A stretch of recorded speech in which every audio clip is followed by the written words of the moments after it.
열왕기하서 12장에 유다왕 요아스의 삶에 대해서 살펴보도록 하겠습니다. 구약성경 582쪽 열왕기하 12장 1절부터 8절 함께 봉독하십시다. 예후의 제7년에 요아스가 왕이 되어 예루살렘에서 40년간 통치하니라.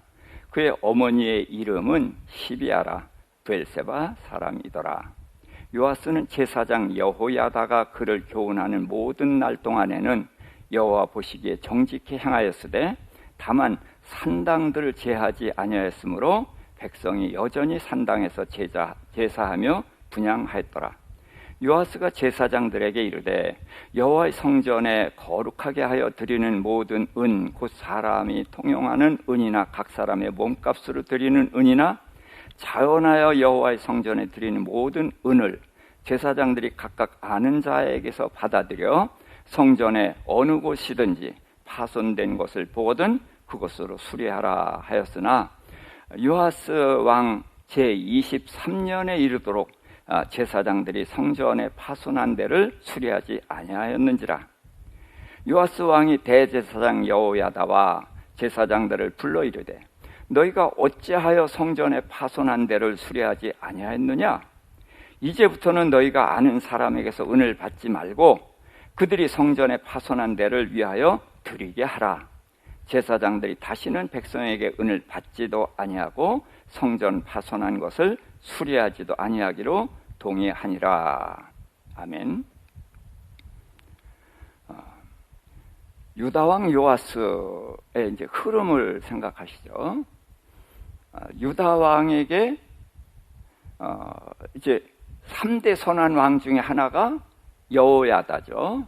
그래서 그는 생전에 흠이 하나도 없었습니다.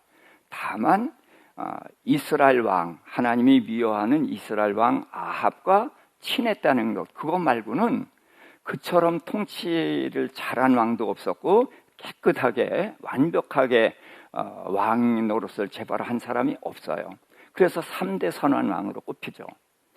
그런데 그가 아합 왕과 친하면서 아합 왕의 아내 누구죠? 이세벨, 그에게서 낳은 딸, 그 딸을 며느리로 맞아들였단 말이죠. 그래서 그 며느리가 들어와서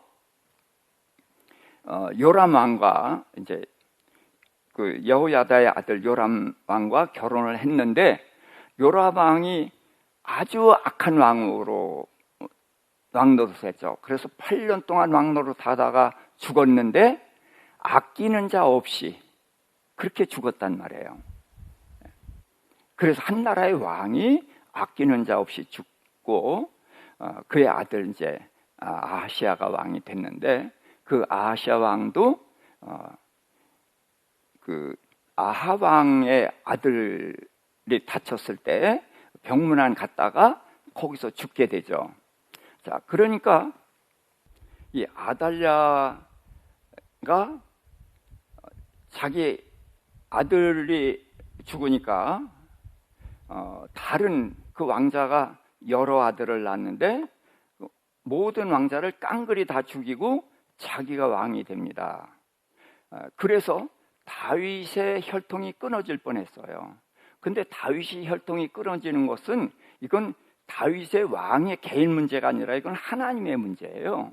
하나님께서 다윗 왕에게 등불이 꺼지지 않게 하겠다는 약속을 하셨고, 그래서 아브라함에 허락하신 내 씨가 메시아, 여자의 후손 그리스도이신데 그것이 다윗으로 연결이 됐거든요.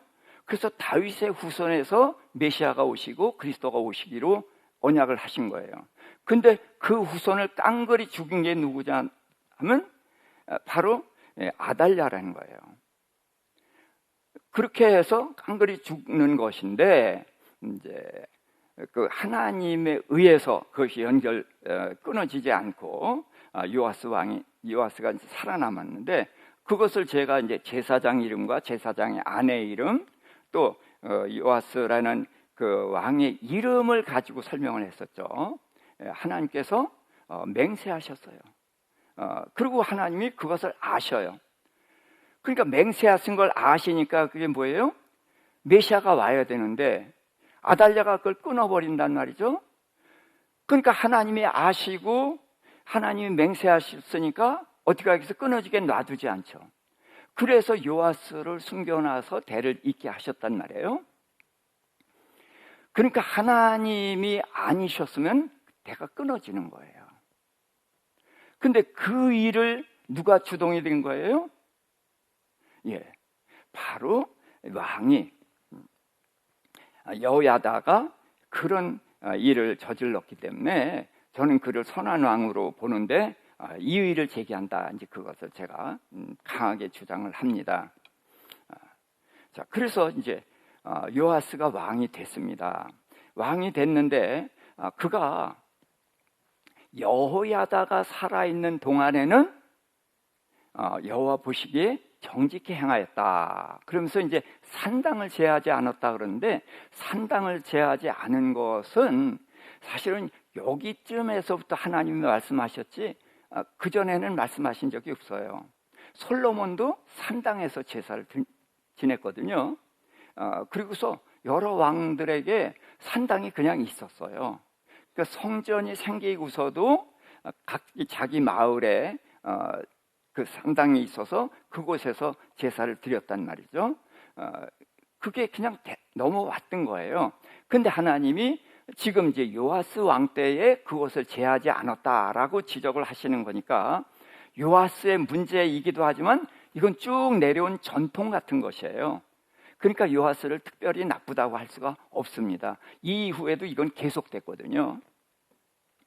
자, 그렇게 했는데 그가 여호야다가 교훈하는 동안, 그가 살아있는 동안에는 여호와 보시기에 정직히 행하였다.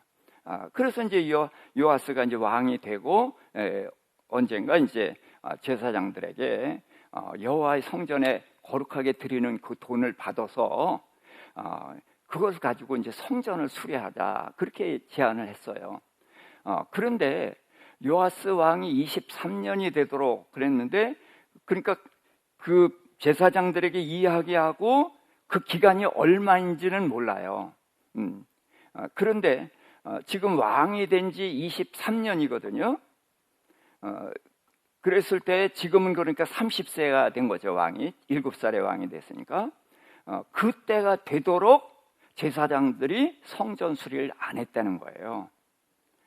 자, 그러니까 여러분 이게 이상해야 되죠. 성전은 누가 주관하는 거예요? 제사장들이 주관하는 거예요. 제사장들이 거기서 먹고 사는 거예요. 제사장들의 사역이 거기서 다 이루어지는 거예요. 그럼 성전을 누가 앞장서서 수리해야 돼요? 제사장들이 앞장서서 해야 되는 거예요. 근데 왕이 명령을 내렸는데 수리를 안 하고 있는 거예요. 그러니까 왕이 기다리다가 안 되니까 자기가 30살이 됐을 때에 이제 자기 목소리를 낸 거란 말이에요. 그래서 그들을 불렀습니다. 그래서 그때는 대제사장과 모든 제사장 다 불러앉힌 거예요. 이제는 왕의 이제 권위를 세운 거죠. 그래서 너희가 왜 성전 파손된 데를 수리하지 않느냐? 그래서 이제부터는 너희가 돈을 받지 말고 성전 수리비를 따로 성전 수리비를 따로 드리게 하라. 그랬더니 이제 제사장들이 약속을 한 거예요. 그래서 돈을 받지도 않고 수리하지도 않고 성전 수리하는 일에 대해서는 관여하지 않기로 동의를 한 거예요.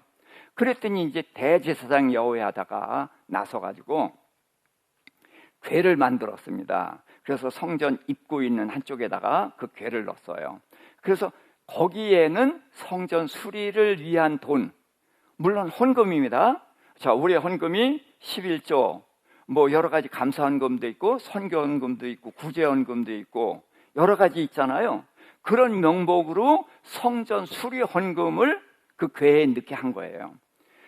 그래서 이제 거기에서 돈이 이제 많이 모아지면은 대제사장과 왕의 서기들, 왕의 신하죠. 그래서 제사장과 신하들이 합쳐서 그 돈을 계산해 가지고 모아뒀다가 성전 수리하는 데에 그 돈을 쓴 거예요. 그래서 성전 기구를 만들거나 이런 데 쓰지 않습니다. 성전 수리하는 데만 쓰는 거예요. 그래서 목수와 건축하는 사람, 미장이, 석수, 이제 거기 일하는 사람들에게 주어서 성전 수리하는 데만 그 돈을 사용했단 말이에요. 자, 그랬더니 그들이 얼마나 일을 잘하는지 어떻게 썼냐? 장부도 보지 않았다는 거예요. 왜? 그들이 하나님의 백성이니까 하나님의 성전 수리하는 일을 자기네들 맡은 걸 큰 영광으로 한 거예요. 그래서 그들이 성실하게 했기 때문에 돈 따져볼 필요가 없었다는 거죠. 그렇게 해서 성전 수리가 잘 됐고, 또 그렇다고 해서 이제 제사장들에게 갈 것을 빼앗은 것이 아니라는 거예요. 그래서 속건제, 속죄제 돈은 제사장들에게 다 줬다. 그래서 제사장은 하나님이 기업이죠. 그러니까 제사장의 몫을 빼앗으면 하나님이 주는 것을 빼앗으니까 그들은 굉장히 어려워지는 거예요. 그래서 그런 것을 한 것이 아니다. 그래서 속건제, 속죄제는 이제 염소나 양으로 제물을 드리거든요. 그러면은 어떻게 하느냐? 죽여서 피는 제단 밑에 쏟고 그 안에 있는 모든 기름과 콩팥, 신장을 떼어내서 태워서 하나님께 드려요. 그리고 나머지 고기는 몽땅 제사장 거거든요. 그래서 그거 다 제사장에게 다 해줬다는 거예요. 이제 그렇게 했습니다. 그런데 제가 이제 열왕기서를 읽다 보니까 요아스 왕을 아는 데는 열왕기 하서 가지고선 부족해서 제가 역대서로 건너갑니다. 그래서 이제 역대서하고 열왕기서하고 공통점과 차이점이 뭐냐면 유다 왕의 역사를 다 기록하고 있는 거예요. 그런데 역대서에서는 이스라엘 왕은 기록하지 않아요. 정통인 유다 왕만 기록을 합니다. 그러니까 유다 왕에 대해서 더 상세히 기록했겠죠. 그래서 지금 이제 여기를 역대서로 넘어오는 거예요. 그래서 역대하 24장 15절부터 19절에는 여호야다가 이제 늙어서 죽는 이야기가 나옵니다. 자, 죽는데 나이가 몇 살이라고요? 130세. 자, 그래서 성경이 보는 기준이 있어야 되는 거예요. 130세 살았구나. 이러고 그냥 지나가죠. 이건 절대로 지나가면 안 되는 거예요. 왜? 제사장 나이는 둘밖에 안 나왔거든요. 누구? 예, 모세 형 아론. 그래서 아론이 123살에 죽었다. 그래서 모세보다 3살 위다. 그거 하나 알아요. 그리고서는 여기 여호야다가 130세에 죽었다. 그렇게 제사장 나이가 2번밖에 안 나온다는 거예요. 그러니까 웬 제사장 나이를 기록했을까? 이거 생각해야 되는 거예요. 자, 또 130세라는 나이를 생각해야 돼요. 이스라엘 백성이 아니라 이제 하나님의 자녀들이 가인의 후손 딸들과 혼인을 하면서 그들이 전적으로 타락을 했단 말이에요. 그래서 하나님께서 노아의 홍수로 심판을 하시면서 그들의 날이 몇 년 되리라? 예, 120년이 되리라 그랬거든요. 근데 이 120년이 한동안은 방주 지은 기간이라고 했어요. 근데 방주 지은 기간이 아니라 사람의 수명입니다. 그래서 아담은 930세를 살고 무두셀라는 969세를 살았어요. 승천한 에녹이 365년을 살았고 가장 짧게 사는 사람이 라멕이 777년을 살았어요. 우리는 100년도 못 사는데 어떻게 그렇게 살아요? 하나님께서 천지를 지으셨을 때 사람의 수명이 얼마예요? 영생이에요. 영생하는데 죄를 졌기 때문에 죄의 삭시, 사망. 그래서 죄가 들어왔기 때문에 사망이 들어왔는데도 900세 이상을 살았거든요. 왜요? 하늘 위에 물이 있었거든요. 이게 영생하는 환경이었고 죄를 짓고서도 900세 이상을 사는 환경이었단 말이에요. 근데 하나님께서 120년으로 제한하고서 하늘 위에 물을 쏟아져 내리게 하신 거예요. 그래서 노아 600세에 홍수가 났는데 노아는 몇 살까지 살았냐? 950세까지 살았어요. 근데 노아의 아들 셈이 몇 살 살았죠? 600세 툭 떨어졌어요. 아르박삿 438세. 그렇게 툭툭 떨어져서 데라가 205세, 아브라함 175, 이삭 180, 야곱 147, 이삭 110, 모세 잘 알지만 몇? 120세. 이렇게 해서 120세가 한계 수명이 된 거예요. 그래서 지금도 100세 이상 사는 사람이 있지만 120세 이상을 사는 사람은 없어요. 왜? 하나님의 수명을 120세로 한정했거든요. 근데 지금 여호야다라는 제사장 나이가 몇 살? 130세. 그러니까 이 130세를 보고 이것을 알아야 된단 말이에요. 그래서 성경을 흐름을 통해서 제가 보자고 하는 거예요. 나는 이것도 알아. 그거 자랑하려고 하는 게 아니라 여기에서 하나님의 뜻이 드러나거든요. 그래서 120년 수명인데 다윗이 70세 살았어요. 그것도 장수한 폭이에요. 그런데 130세를 살고 제사장 나이가 전혀 안 나오는데 이후에도 안 나와요. 그런데 어떻게 제사장 나이가 나오는가? 이걸 통해서 하나님은 제사장 여호야다를 그만큼 뭐 하는 거예요? 높이시는 거예요. 왜 높여요? 하나님의 언약을 깨려고 그랬잖아요. 깨질 뻔했잖아요. 그런데 하나님의 언약이 깨지지 않게 지킨 게 여호야다란 말이에요. 얼마나 큰 일을 한 거예요? 그러니까 하나님은 여호야다가 한 일이 얼마나 큰 일을 했는지를 우리한테 이야기하고 싶은 거예요. 그래서 나이를 기록하고 나이가 130세를 기록한 거예요. 기준 초과. 예? 그만큼 이 사람은 하나님이 높이고 싶은 거예요. 그러니까 여호야다를 높이고 싶은 만큼 그럼 이 일을 누가 이렇게 이제 대가 끊어지는 일을 만든 사람이 누구예요? 여호사밧 왕이죠. 그렇죠. 그러면은 이 여호야다 끊어질 것을 이은 여호야다를 이렇게 높인다면은 이거 어마어마하게 높인 거예요. 그렇다면 이 일을 만들어낸 여호사밧을 높여야 돼요? 낮춰야 돼요? 예? 낮춰야 되죠. 근데 우리는 높인다는 거죠. 그래서 제가 자꾸 여호사밧을 물고 늘어지는 거예요. 이해하시겠죠?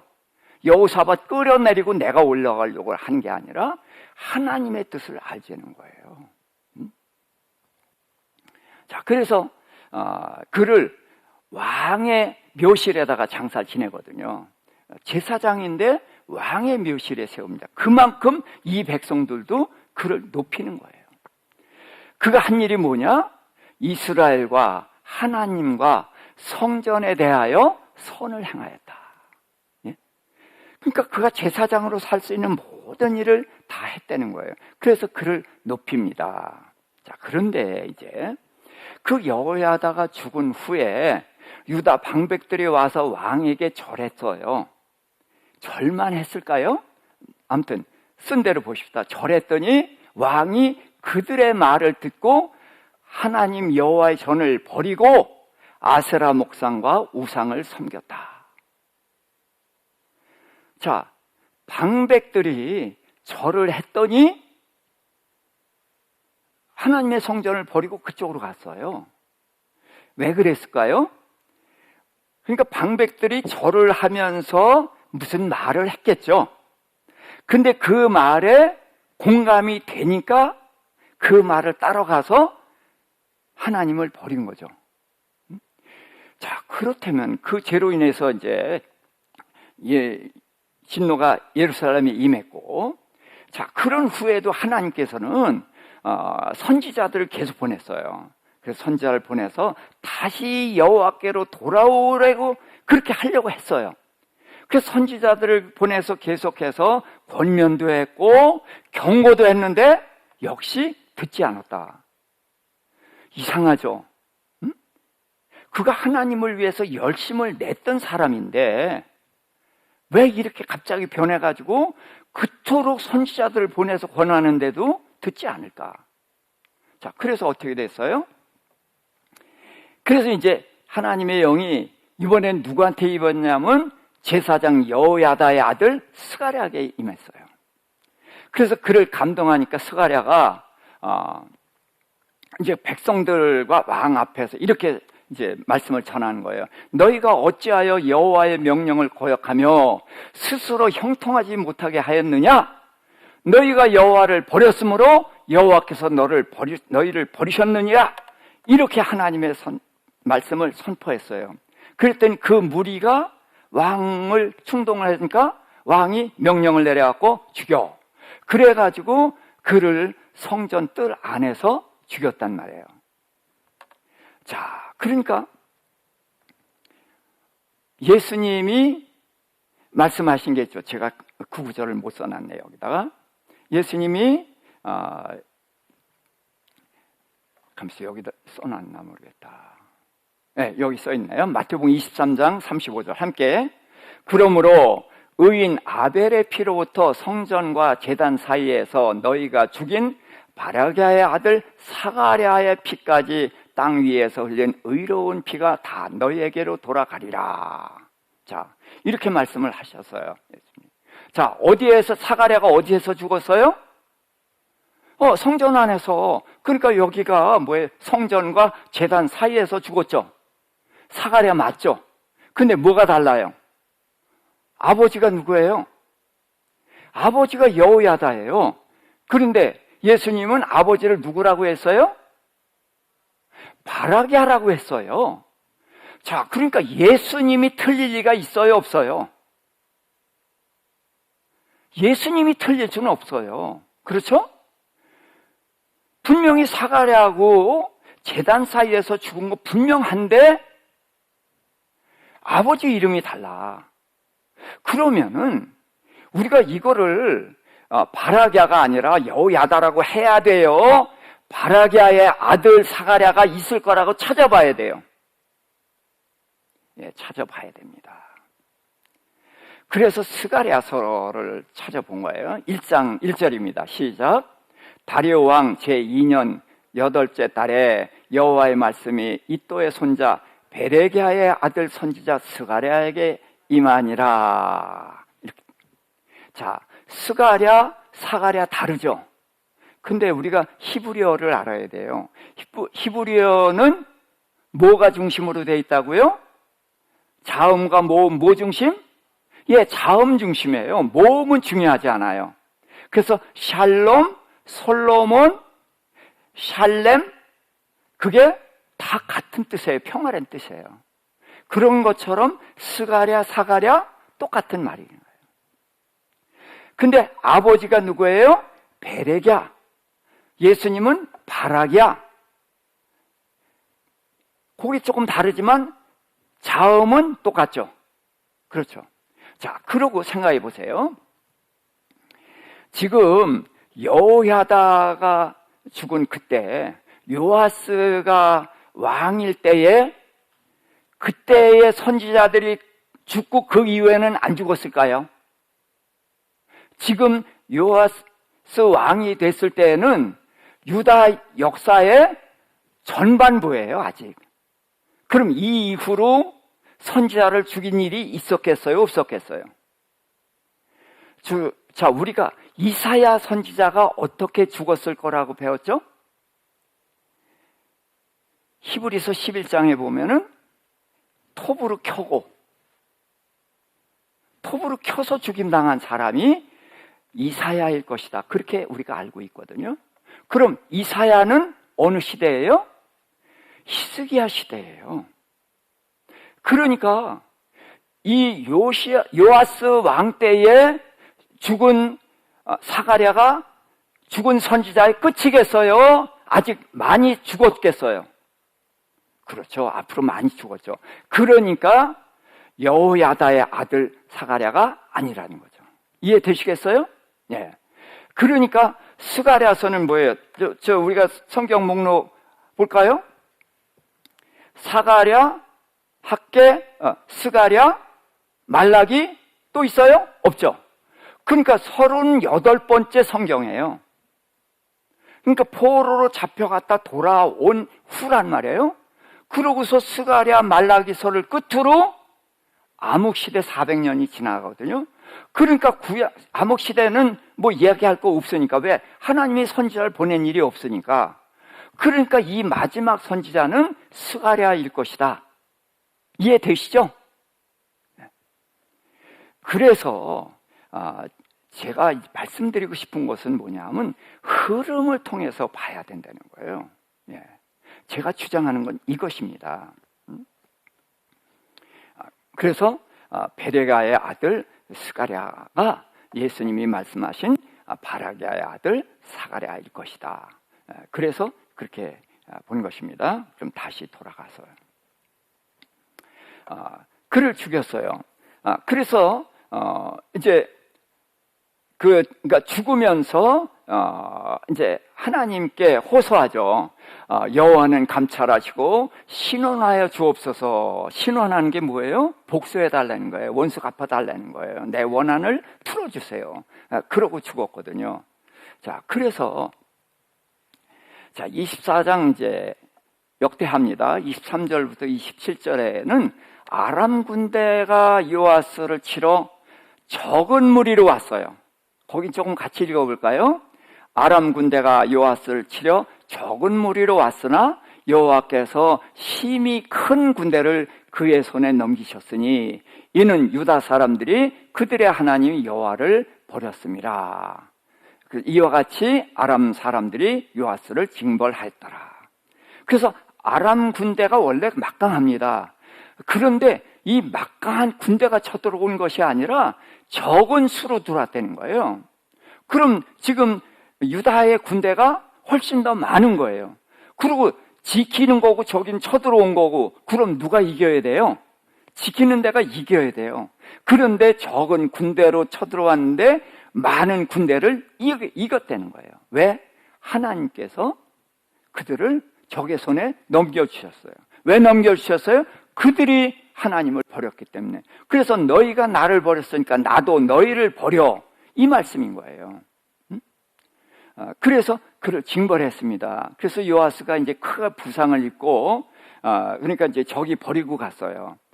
그런데 그 신하들이 그를 치료해 준 게 아니라 그를 죽였습니다.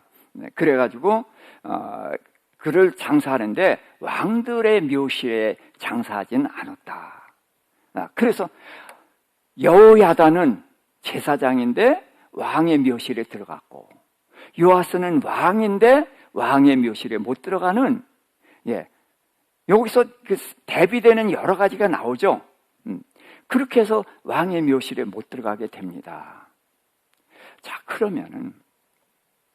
그러면서 뒤에 이제 이렇게 요아스의 아들들의 사적과 요아스가 중대한 경책을 받은 거, 중대한 경책을 받은 거예요. 그 다음에 하나님의 전을 보수한 사적은 열왕기 주석에 다 기록되어 있다. 그래서 하나님의 성전을 보수한 것을 업적으로 이야기하고 있어요. 그리고서 이제 그의 아들 아마샤가 왕이 되는 거거든요. 자, 그런데 여기서 성전 문제로 다시 돌아가 보자고요. 제사장들에게 성전을 수리하자고 했습니다. 그런데 이 일을 제사장들에게 얘기하면 가장 기뻐해야 되는 게 제사장들이죠. 그렇죠? 근데 말을 안 들었다는 거예요. 자, 그럼 요아스 왕은 왜 제일 먼저 하는 일을 성전 수리하는 일을 하려고 했을까요? 자, 그 전에 요아스가 왕이 되기 전에 6년 동안 누가 다스렸어요? 아달랴가 다스렸어요. 그 전엔 누가 있었어요? 아시아가 있었어요. 1년. 그 전엔 누가 왕이었어요? 요람이 왕했어요. 8년. 근데 그가 다 누구의 남편이고 누구의 아들이에요? 아달랴. 그러니까 그들은 다 아달랴의 영향을 받았으니까 8년, 9년, 6년, 15년 동안을 아달랴가 통치하고 있었던 거죠. 그럼 성전이 뭐가 됐겠어요? 짐작이 되죠? 예, 성전이 천대를 받고 그래서 다 허물어져 가고 있었단 말이에요. 그러니까 요시야 왕은 자기가 목숨을 건지고 왕이 된 게 어디에서 됐어요? 이 성전에서. 제사장들이 자기를 살렸고 자기를 키웠고 왕이 되게 했고 이 성전에서 자기가 보호받고 왕이 됐거든요. 그러니까 그는 성전을 세우는 일이 하나님의 은혜를 갚는 거고 제사장들에도 은혜를 갚는 거예요. 그리고 성전은 그만큼 퇴락했으니까 이걸 빨리 하려고 한 거예요. 그런데 이상하게 제사장들이 말을 안 들어요. 왜 그랬을까요?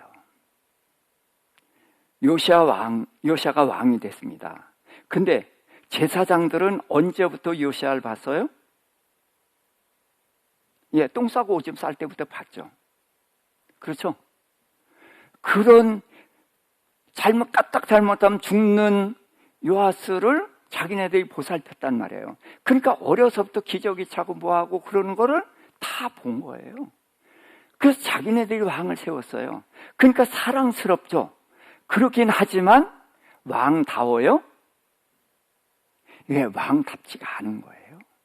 그러니까 그냥 사랑스럽고 이쁘고 그러면서 당신은 우리가 왕 되게 해서 자, 그러니까 왕으로 예우를 안 하는 거죠.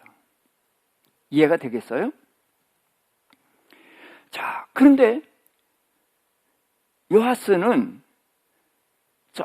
이 제사장들이 자기를 보호해주고 왕이 되게 했잖아요. 은인들이잖아요. 그러니까 그들에게 뭐라고 할 수가 없어요. 그런데 이제 나이가 먹어서 30이 됐을 때란 말이에요. 30이 되도록 제사장들이 누구 위에 있는 거예요? 왕 위에 있는 거예요. 그러니까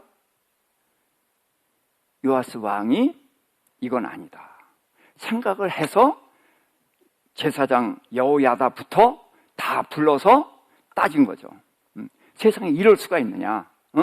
내가 하자는 게 왕궁 수리하자는 것도 아니고 다른 일 하자는 거 아니고 성전을 수리하자는 건데 너희들이 어떻게 이걸 안 할 수가 있느냐? 그러면서 제안을 한 거죠. 너희들 제사장 노릇 다 해라. 그렇지만 이 성전 수리하는 일은 손 떼라. 손 떼고 성전 수리비를 따로 모으도록 하고 너희들 제사장 노릇만 해라. 그래서 동의를 받은 거예요. 그래서 함을 만들고 백성들이 헌금을 한 걸 가지고 성전 수리를 한 거란 말이죠. 자, 그렇게 해서 이제 성전 수리도 하고 그랬는데 요아스가 왕 노릇하는 것이 쉬웠겠어요? 어려웠겠어요? 예? 어려웠어요. 제사장들이 은인이라는 거 알아요. 그렇지만 은인이라도 내가 이제는 왕이잖아요. 그럼 왕으로 예우를 해줘야죠? 그렇죠? 근데 왕 예우를 안 하는 거예요. 자, 그러니까 여호야다는 그야말로 그분이 계실 때는 여러모로 존경할 수밖에 없는 분이니까 그렇지만 그분이 돌아가셨어요. 그때에 누가 얘기를 했어요? 방백들이 와서 왕에게 절을 했습니다. 자, 절했다는 것에 왜 성경을 절했다는 말만 할까요? 말했다는 얘기를 안 하고. 그럼 제사장들이 왕에게 뭐 했다? 절하지 않았다. 그 얘기죠. 왕에게는 누구나 절을 해야 되는 거예요. 그런데 방백들이 왕에게 절하니까 요아스 왕이 돌아선 거예요. 그렇다면 제사장들은 왕에게 뭐 했다? 절하지 않았다는 거죠. 이해가 되세요? 그러니까 마음이 돌아선 거예요. 그리고 자, 방백들은 또 왜 그러나? 아달랴가 있을 때에 방백들이 뭐고 아무것도 없었죠. 제사장은 명맥만 있었어요. 겨우 제사 드리면서 뭐 명맥만 유지하고 있었는데, 그래도 제사장들이 주축이 돼서 왕을 복위시키고 아달랴를 죽이고 나라를 회복했단 말이에요. 그러니까 방백을 누가 세웠어요? 7살짜리 왕이 세울 수가 없으니까 제사장들이 방백들을 세웠죠. 그러면 방백들 위에 또 누가 있었어요? 제사장이 있었던 거예요. 자, 그러니까 방백들이나 왕이나 공통점이 뭐예요? 누구한테 멸시당한 거예요? 제사장한테 멸시당한 거예요. 근데 여호야다가 죽어버리니까, 그는 존경했으니까 왕의 묘실에다 장서 지냅니다. 그렇게 존경했던 분이에요. 근데 그분이 없어지니까 지금 여기 있는 이 제사장들은 별 볼 일 없는 존재들이거든. 그런데도 목이 빳빳하고 왕도 우습게 알고 자기네들 방백도 우습게 한단 말이에요. 그러니까 왕에게 절을 하면서 당신은 우리의 왕이십니다 하고 받들어 주거든요. 그러니까 제사장하고 비교가 되죠. 그러니까 이 방백들과 왕이 똑같은 거예요. 한 마음이 되는 거예요. 그래서 왕의 마음이 바뀌었던 것이고, 그래서 이제 하나님의 성전까지 버리고 돌아섰던 것이죠. 자, 제가 성경에 없는 이야기를 한참 했습니다. 근데 동의가 되세요? 네? 동의가 되고 안 되고 상관없어요? 그러면 안 됩니다. 동의가 되든지 안 되든지 해야 되는 거지, 되거나 말거나 상관없다는 것은 성경하고 나와 상관없다는 말과 같은 거예요. 상관이 있어야 돼요. 그래야 요아스 왕이 왜 그랬는지, 방백들이 왜 그랬는지를 알고 또 우리가 이런 상황에서 어떻게 해야 되느냐를 배우는 거거든요. 이건 옛날 이야기로 지나가는 것이 아니라 이것이 오늘날 우리가 같은 상황을 만날 수 있는 거예요. 만날 수 있을 때에 어떻게 적용할 거냐? 그래서 성경을 봐야 되는 거예요. 그래서 제가 옛날 얘기 왜 끌어다 대느냐? 하나님은 이걸 통해서 우리에게 말씀하시는 거거든요. 그래서 요아스 왕의 심정을 하나님이 아시는 거예요. 아시니까 선지자를 계속 보내는 거예요. 그래, 알아, 네 맘 알아. 그래도 돌아서야지 해서 계속 보낸 거란 말이죠. 그런데도 안 돌아오고, 나중에는 여호야다의 아들 스가랴를 보냈는데도 안 돌아왔던 거죠. 그러면 우리가 요아스의 입장에 있으면 우리는 안 그러죠. 요아스니까 그랬지 우리는 절대로 안 그래. 그러면 성경 볼 필요가 없어요. 우린 성경 위에 있으니까. 성경은 우리를 교훈하고 책망하고 바르게 하고 의로 교육하기 위해서 있는 거예요. 그래서 하나님의 자녀가 되게 하고 하나님의 자녀가 어떻게 살아야 되느냐를 가르치려고 성경 주신 거란 말이에요. 그래서 지금 성경을 이렇게 보는 거예요. 그래서 성경은 내 이야기가 돼야 되는 거예요. 내가 요아스가 돼야 되는 거고, 내가 방백들이 돼야 되는 거고, 내가 제사장이 돼 봐야 되는 거예요. 내가 어느새 제사장의 자리에 있을 수가 있거든요. 이게 전부 내 얘기예요. 남의 얘기 아니에요. 이걸 남의 얘기로 보면은 성경과 나와 상관없고 성경이 남의 이야기다 하는 거나 똑같은 거예요. 제가 좀 강하게 말씀을 드리는데, 오늘날 우리 그리스도인들이 이렇게 무기력해진 이유가 뭐냐? 하나님의 말씀을 내게 적용하지 않기 때문에 그래요. 하나님의 말씀을 내게 적용하면은 우리가 이렇게 안 살아요. 하나님의 말씀 옛날 이야기. 좋은 얘기야. 박수치고 많은 것으로 성경을 보기 때문에 내 삶에 하나님의 말씀이 영향을 주지 못하고 나를 바꾸지 못해요. 그러니까 사람들을 우습게 보는 것이고, 우리가 만일은 소금이 돼서 밟히고 있는 것입니다.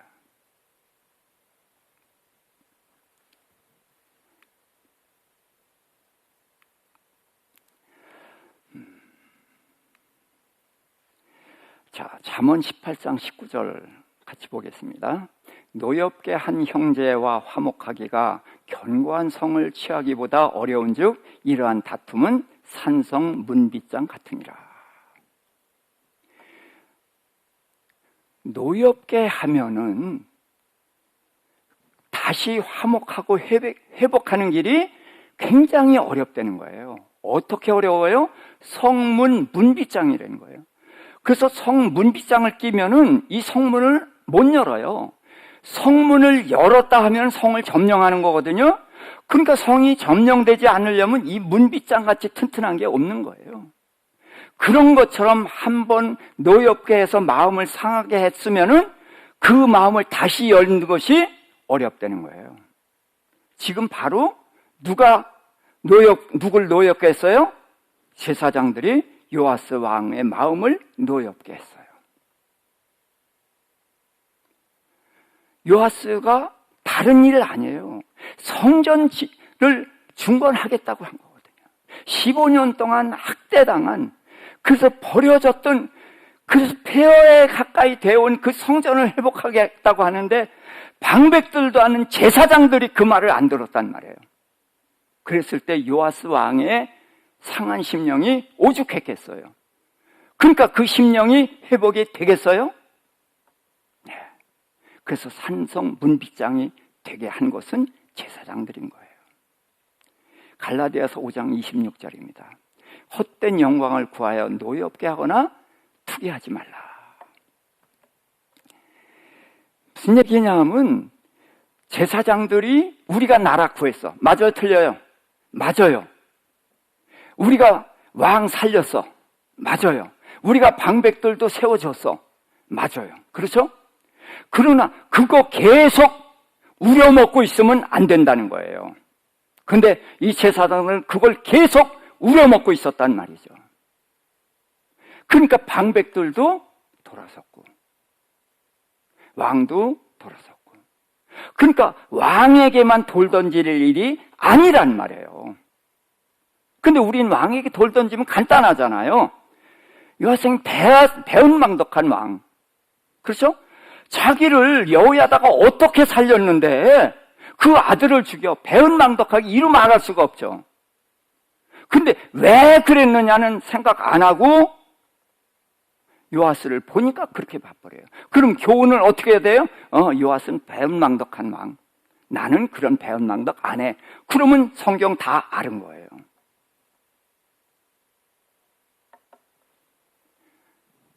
골로새서 3장 21절입니다. 아비들아 자녀를 노엽게 하지 말지니 낙심할까 하노라. 아비가 자녀를 노엽게 하는 것도 물론이지만 힘을 가진 사람이 힘을 갖지 못한 사람들을 노엽게 하게 되면은 낙심한다는 거예요. 요아스가 왕이니까 나중에라도 방법을 바꿔서라도 성전을 바로 세웠지, 왕이 아니었어 봐요? 방백들 같아서 봐요? 그냥 놔뒀죠. 왕인데도 30세가 돼서야 성전을 바로 세웠어요.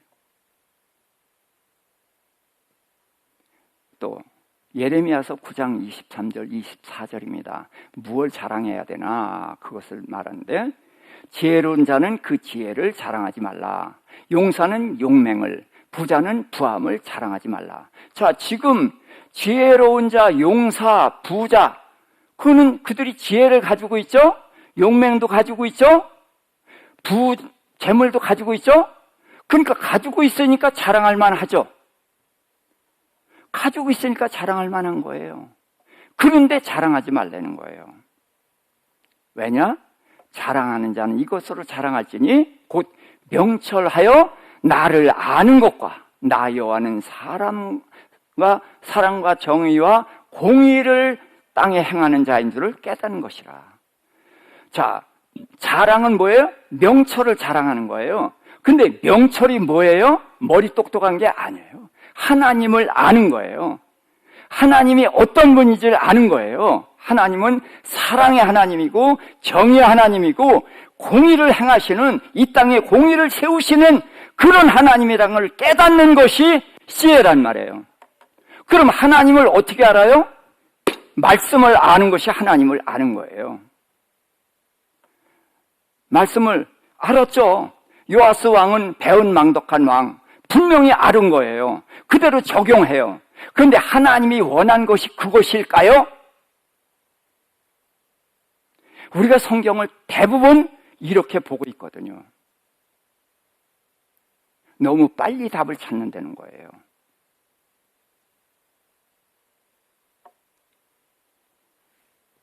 제가 성경 인물 사건을 해석하다 보면요, 너무 많습니다. 이런 것들이.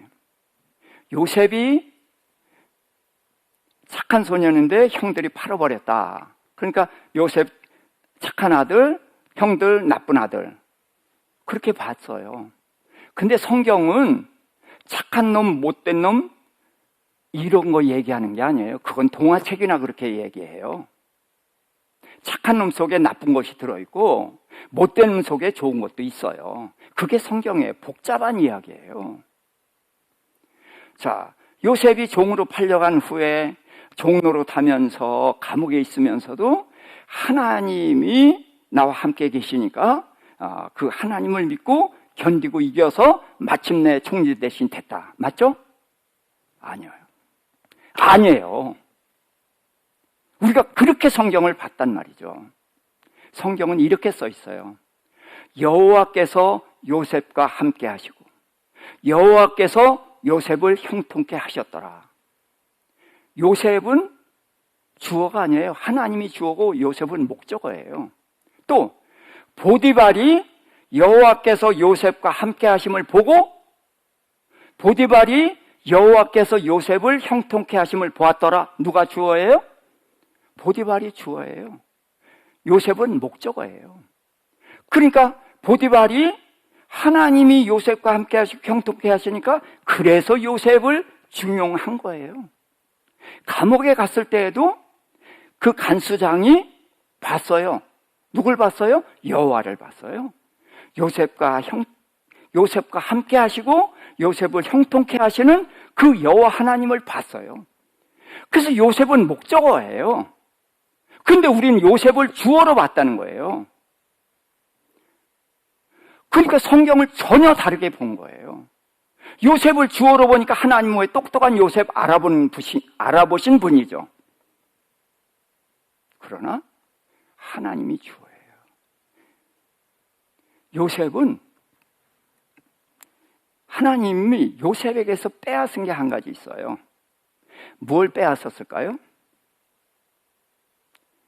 자유를 빼앗았습니다. 네, 종 자유가 없죠. 죄수 자유가 없어요. 요셉에게 자유가 있었다면 13년 동안 그 짓 했겠어요? 자유가 없으니까 꼼짝 못하고 그 속에 있었어야 했죠. 그래서 요셉이 만들어진 거예요. 하나님이 그렇게 만드신 거예요. 근데 우리는 하나님 빼놓고 요셉 훌륭하다, 요셉처럼 되자, 아멘 박수. 이게 요셉 이야기지 하나님 이야기가 아니란 말이에요. 다른 인물이요? 마찬가지예요. 거의 절반 이상의 인물이 사람을 높이고 하나님을 제쳐놓고 있어요. 제가 열 올리는 이유가 바로 이것입니다. 제가 이제 그 책이 이제 이달 중에 아마 나오게 될 텐데 모르겠어요. 아마 돌팔 매질이 많이 나올 거고 엄청 공격을 받을 겁니다. 그러나 공격하는 사람만 있는 것이 아니라 제 말씀을 듣고 눈물 흘리는 사람이 있을 것이고 기쁨으로 그 말씀을 깨닫고 기뻐 뛰는 사람들도 분명히 있을 거라고 생각을 하기 때문에 제가 이 책을 냅니다. 조금 딴짓을 많이 갔는데 그래서 자랑을 하되 뭘 해야 되느냐? 하나님을 아는 것을 자랑해야 돼요. 근데 하나님을 어떻게 알아요? 성경을 알아야 하나님을 아는 거예요.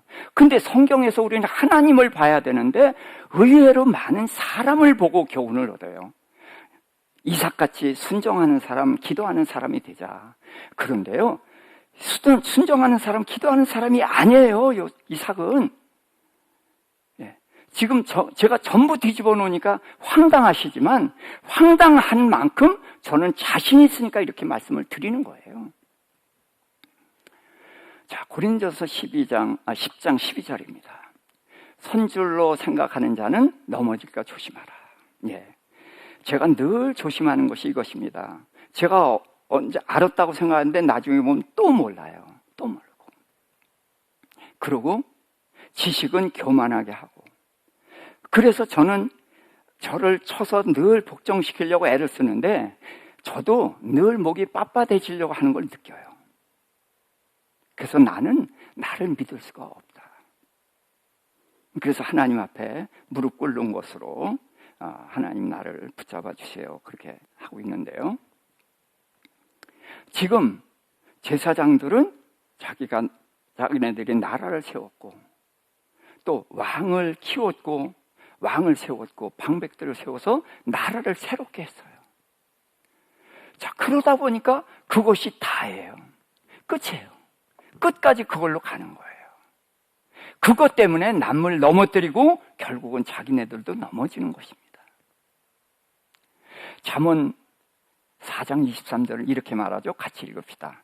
모든 지킬 만한 것 중에 더욱 내 마음을 지키라. 생명의 근원이 이에서 남이라. 누구 얘기예요? 요아스 왕 이야기예요. 제사장들이 네 마음 상하게 한 거 알아. 그러니까 하나님이 그 상하게 한 걸 아니까 선지자를 계속 보내서 돌아오라 그렇게 말씀을 하셨어요. 근데 이 마음 상한 것 때문에 끝까지 거부를 했다는 거예요. 끝까지. 그래서 나중에는 여호야다의 아들을 보내면은 돌아설라나 그래서 보냈는데 그때 사실 갈등이 있었죠. 그런데 방백들이 옆에서 꼬드기니까 그냥 그쪽을 따라가서 끝내버렸죠. 그래서 자기 인생 망쳐버리고 말았습니다. 우리가 신앙생활을 하면서 상처를 많이 받습니다. 그런데 상처를 받을 수가 있어요. 근데 상처에 매여 있으면 안 됩니다. 그것을 극복해 놔야죠. 상처에 매여 있게 되면 나는 나한테 상처 준 사람에게 묶여 있는 거예요. 용서하라는 것은 묶인 줄을 끊고서 그로부터 자유하라는 거예요. 그런데 이게 자유해질 수가 없어요. 나한테 어떻게 했는데 내가 용서해? 내가 죽을지언정 다 이 심정인 거예요. 그래서 용서 못하는 거예요. 그런데 용서 못하기 때문에 요아스 같은 결과를 낳는 거예요. 용서 못하기 때문에. 그래서 용서해야 되는 거예요. 어떻게 용서합니까? 하나님이 계시기 때문에. 그래서 하나님 때문에 우리가 결정을 해야 되는 거예요. 그래서 하나님을 아는 것이 뭐예요? 하나님은 사랑과 정의와 공의를 행하신 분이다. 그 하나님을 알게 되면 뭐예요? 내가 억울한 일을 당해서도 하나님이 알아주실 거니까, 하나님이 보상해 주실 것이니까 이를 악물고 눈물을 흘리면서도 용서해야 되는 거예요. 그렇게 하라는 거예요. 그럴 때에 내 인생이 새롭게 시작이 되는 거예요. 그래서 지금 저는 셋을 두고 얘기를 하려고 합니다. 제사장들, 제사장들이 참 잘했습니다. 그런데 그거 사골 우려먹듯이 계속 우려먹고 있으면 안 돼요. 그건 그거고 또 우리에게 주어진 새 일을 해야 됩니다. 그리고 그것 때문에 왕을 무시하고 방백들을 무시했기 때문에 결국은 이런 비참한 결과가 오는 거예요. 자, 그리고 방백들, 제사장들이 세웠으니까 제사장 밑에 있는 거예요. 자, 그렇더라도 왕을 꼬드겨서 하나님을 떠나는 쪽으로 가면 안 되죠. 네? 그래서 싸우더라도 어디서 싸워야 돼요? 예, 하나님 안에서 싸워야 되는 거예요. 근데 하나님 밖으로 나가서 싸운다? 이거는 절대로 안 되는 겁니다. 그리고 요아스 왕도 마찬가지인 거예요. 왕으로서 아무리 분통이 터지고 그렇더라도, 그리고 여전히 말이 먹혀들지 않고 힘들더라도 하나님 안에서 해결했어야 돼요. 그런데 그 하나님 밖으로 나갔기 때문에 비참한 결과를 초래한 것이죠. 그래서 교회에 상처받고 교회 떠나는 사람 가장 불쌍한 사람인 거예요. 상처 준 사람도 문제지만 상처받고 떠나는 사람도 정말 불쌍한 사람인 거예요. 우리는 무슨 일이 있어도 하나님 바깥으로 나가면 안 됩니다. 그래서 저는 지금 여호야다와 요아스 왕과 제사장들과 방백들, 자, 이 사람들을 통해서 주시는 교훈, 자, 우리의 삶에 그대로 적용이 가능하죠. 우리 삶에서 일상적으로 일어나는 일 중에 하나죠. 예, 그렇게 받아들이셔야 돼요. 그렇게 받아들여서 그렇게 하나님의 말씀으로 내 삶에 적용하면은 그게 우리가 하나님을 믿는 것이고, 그것이 하나님을 아는 것이고 깨닫는 것이고, 그것이 지혜와 명철이 되는 것입니다. 이거는 자랑할 것이 되는 거예요. 그래서 하나님을 아는 것, 이것이 우리의 자랑이 될 수 있기를 주님의 이름으로 축복합니다.